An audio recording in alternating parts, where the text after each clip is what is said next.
Well, hello and welcome to the Red Raider Coaches Show. This is the 2024 football season editions. My name is Brent Johnson, along with head football coach Mark Wilson. Coach, we're glad you were here with us today. Glad to be here. Appreciate it. We'd like to thank all of the sponsors. If I named them by name, we'd be here all day. We'll run some commercials for those, specifically, those that are supporting our local football touchdown club. And you'll see those advertisements as well throughout the football games, at home games, and in various aspects of my broadcast on BCTV, Red Raider Broadcasting as well. I do want to specifically thank last week and continue to thank First Baptist Church for hosting that breakfast. And that's an awesome thing that the community comes together and does. And I think it's an optional thing for our boys to come, but I think we have a pretty good number that turns out, and that's awesome, giving them that opportunity. And last week's church, matter of fact, it was my home church, Pine Level Church, fed the team for the pregame meal. So we were glad to be able to do that. My dad showed up and helped with that. So definitely want to thank. It takes a village. No doubt. And we have a lot of great support here, and we appreciate it. Well, and that's something we're always proud of here in Alma-Bacon County. For not just for our football program, but it's so many things that they support. And we want to thank our whole community, business and industries, and mom and dads and other individuals that put forth that effort. Well, Coach, this is your third year, or starting the third year at Bacon County High School, and in your program. That's about what it takes to kind of, I would think, to sort of implement and make sure that, by that time you got some kids that's been in the program for maybe 2 years, and they know what to expect, hopefully, from you as the head coach and from the other coaches and that sort of thing. So, was it any different in the off season or through the summer this year? I think the spring and the off season was better because they knew what to expect and knew how to be there, and knew the offense or defense that we were running from the previous year. So, that aspect. The middle school kids, we had a good class come up with that, so we got about 18 of them, so a big class, so they sort of had to learn a little bit, but our seniors have done a good job leading their juniors, so they've done a good job leading to get them in the right way. We've got one of the larger senior groups we've had. We do. I think we've got 12, so they've done a good job leading, and they've been with us through the last couple of years, and it like you say, it takes a while to get that ingrained in them, and the work ethic and the things that we not that anybody else did anything different, but just the way we say it or do it. So. Well, it's personalities. That's right. That's the biggest thing from coaching staff to coaching staff. No doubt. And I know one thing I want to point out. I appreciate, and I know our community appreciates, you and your mentality and how you go about your business and how you treat these boys and this coaching staff and how you represent our community where you go and how you speak. And I appreciate it on behalf of everybody that I know appreciates it. Well, I appreciate it. I get fired up a little bit sometimes. Well, but that's football. We always tell them we're going to coach them hard. We're going to love them harder. That's right. That's right. They need it. They need a slap on the butt once in a while, but sometimes you got to grab a hold of their something. Well, we got some great kids, and we love them, and it's a rewarding for us also. Yeah, well, good. Well, we'll just jump right into the kind of the season here. The scrimmage just snuck up on us, man. It was early. This season went by. I mean, the off season went by so quick. I think we had longer in June this year, and the dead week was later, seemed like, and then it's right there 3 weeks, and you're 3 or 4 weeks you're playing a scrimmage, so it did, and then the way the schedule sort of. We're playing the first couple 3 weeks, and then we have an off week later on. Usually you sort of have one right after, but then we had the hurricane come up, and that sort of threw everything out of spin a little bit. So it's been a weird whirlwind for all of us from a school standpoint, and then again, naturally it upsets the athletics because you can't practice. That's right. When you don't go to school, you don't practice and that sort of thing, and it's wet, during that storm and that sort of thing. So it was all upon us.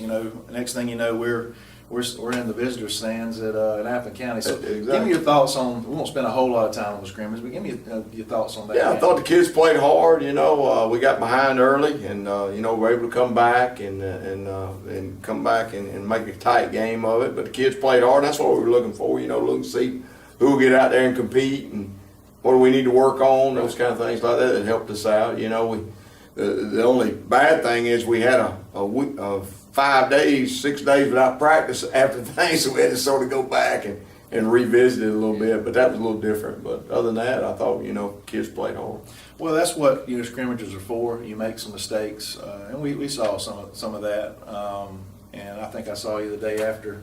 Just some minor discipline issues from whether it's just jumping off sides or a couple things after the whistle. But both teams, again, football is an emotional sport. I'm all about playing aggressive, and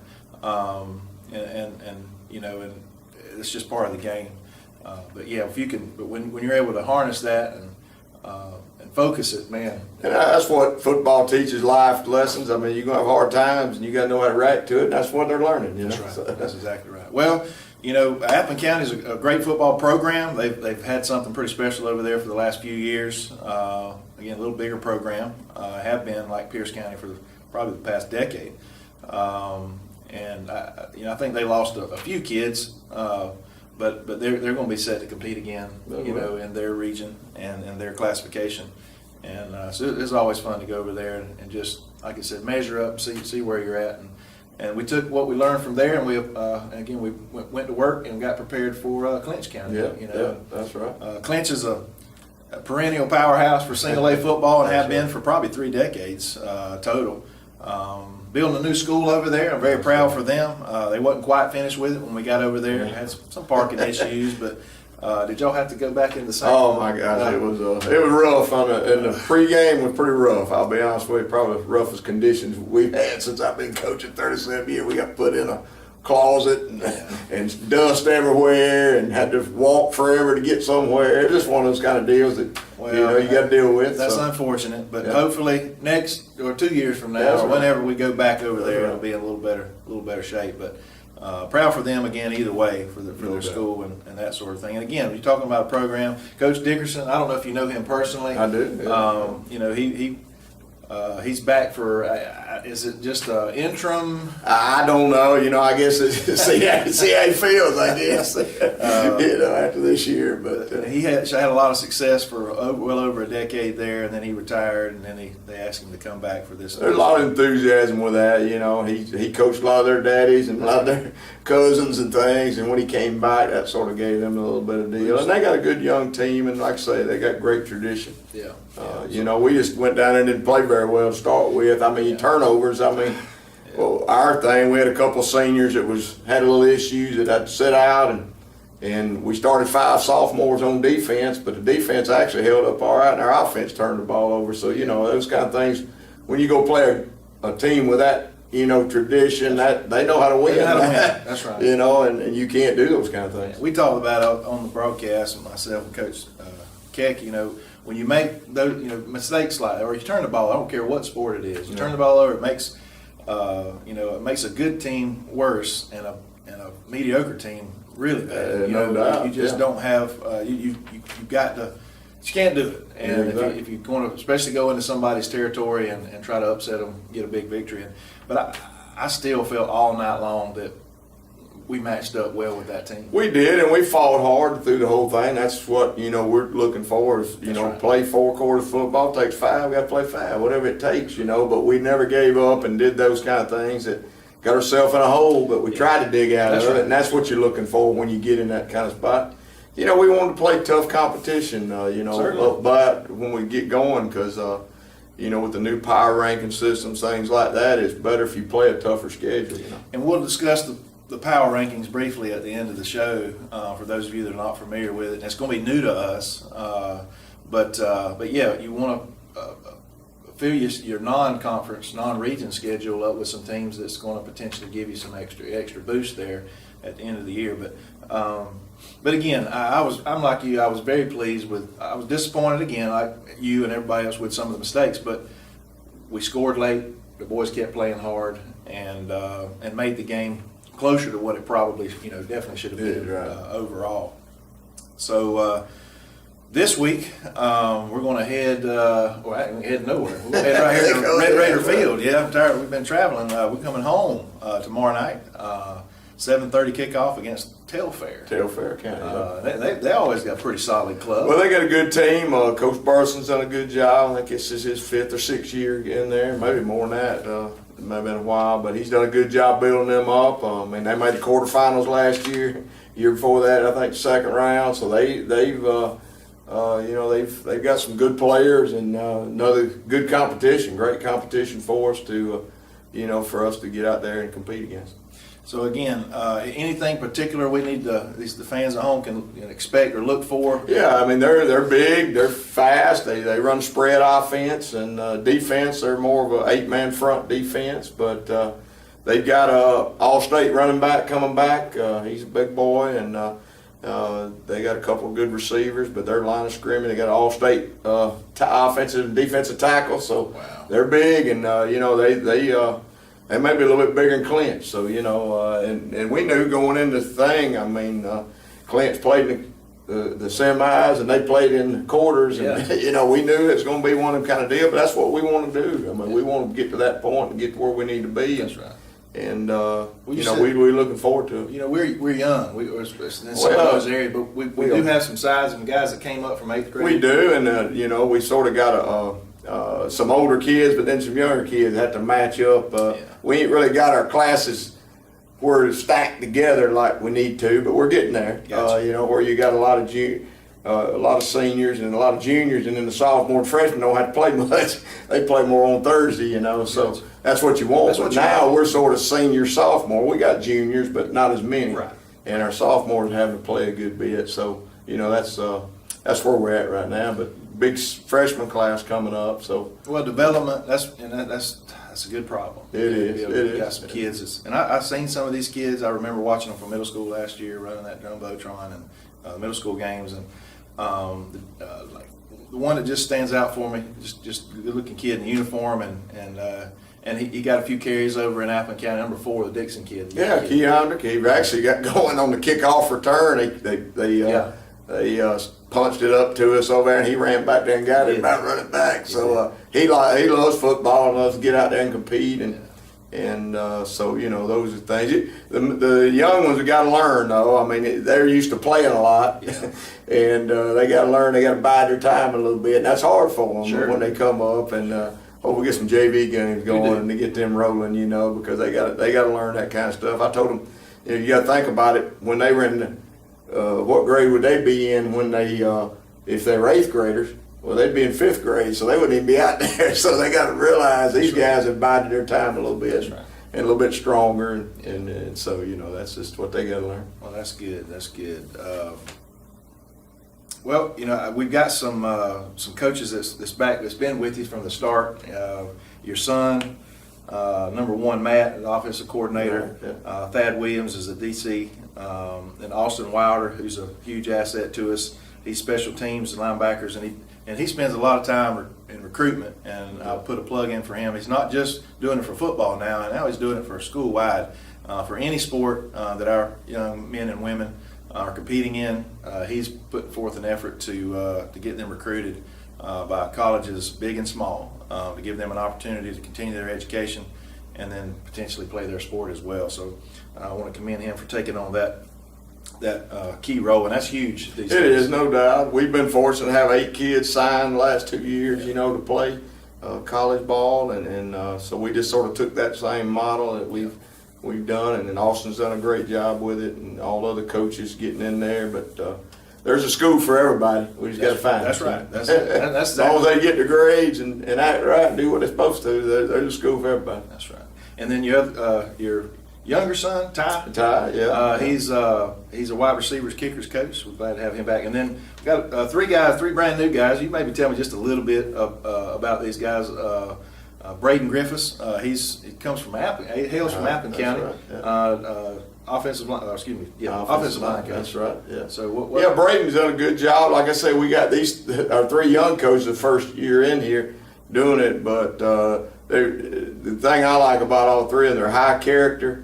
They love the kids. They fit in great with us, and we're sort of still learning each other. They're learning the kids and those things, but they'll be great assets. Moses for Eason. Moses Eason, and he's also played Appleton and played at Iowa Wesleyan, and he's doing defensive line, and then Bennett Arney.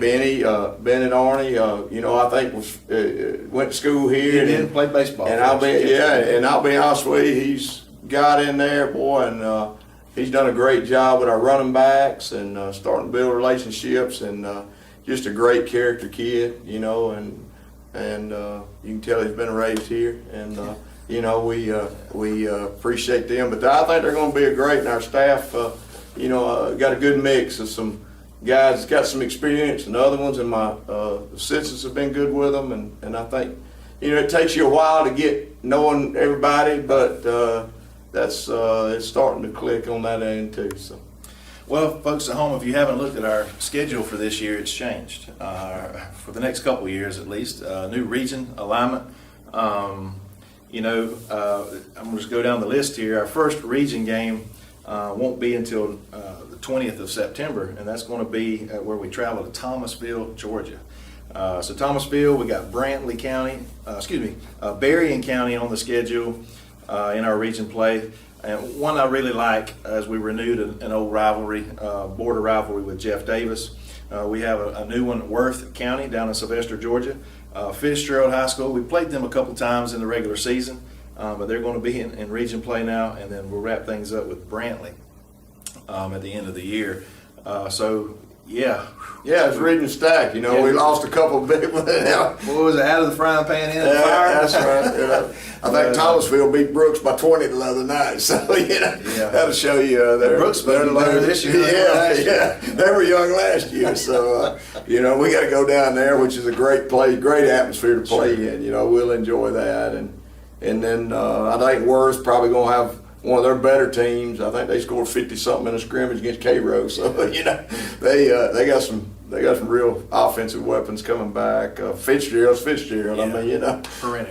Perennial. And then Jeff Davis coach has done a good job over there, and so that'll be and that's always a big rival game. So that'll be fun, and then Berrien's right next to us, and. We've been supposed to play them last year. We played them the year before, but the hurricane got us. And then Brantley, I think we play them in the middle school, so we know them. So that'll be it's a good region, good fun region. Be a tough one though. Yeah, it's going to be tough.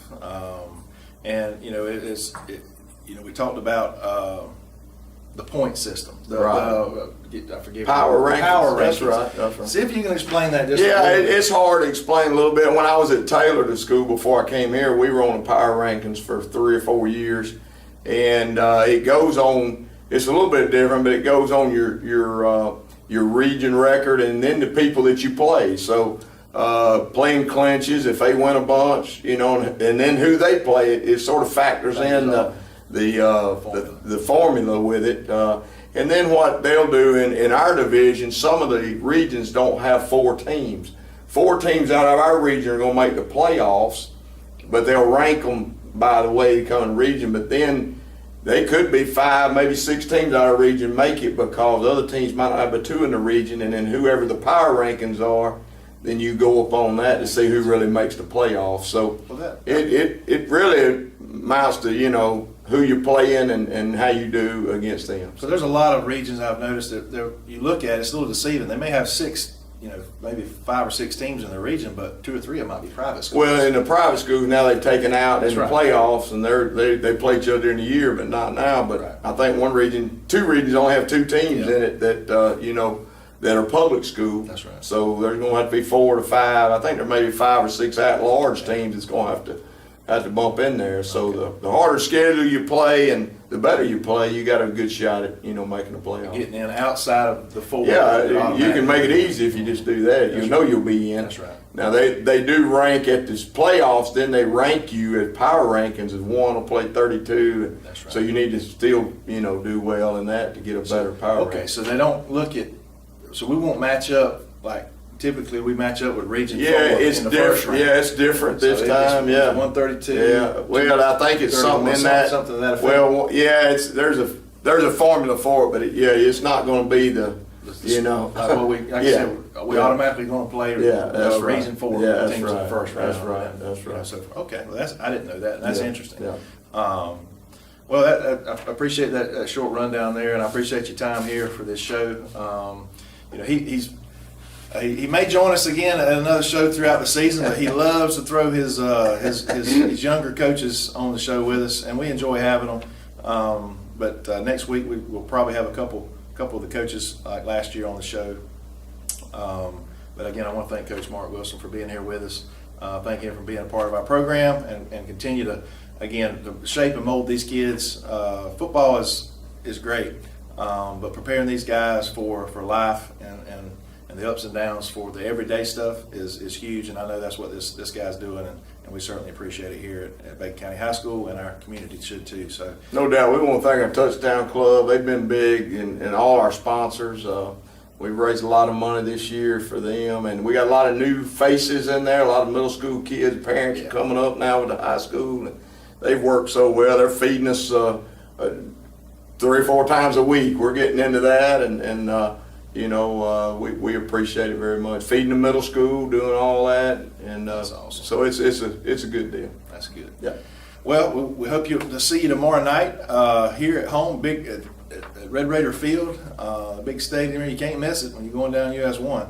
I hope to have a big crowd, opening crowd. We will be broadcasting live on the NFHS network, powered by Play on Sports on our Red Raider network. If you can't make it, or if you know someone that can't, they can tune in and watch that. But we want you here in the stands rooting for these Red Raiders, and our band is 115 strong, and the cheerleaders, again, a lot goes into this that supports a football program, and so again, we appreciate you being there. So until next week, thank you for joining us on this week's edition of the Red Raider Coaches Show.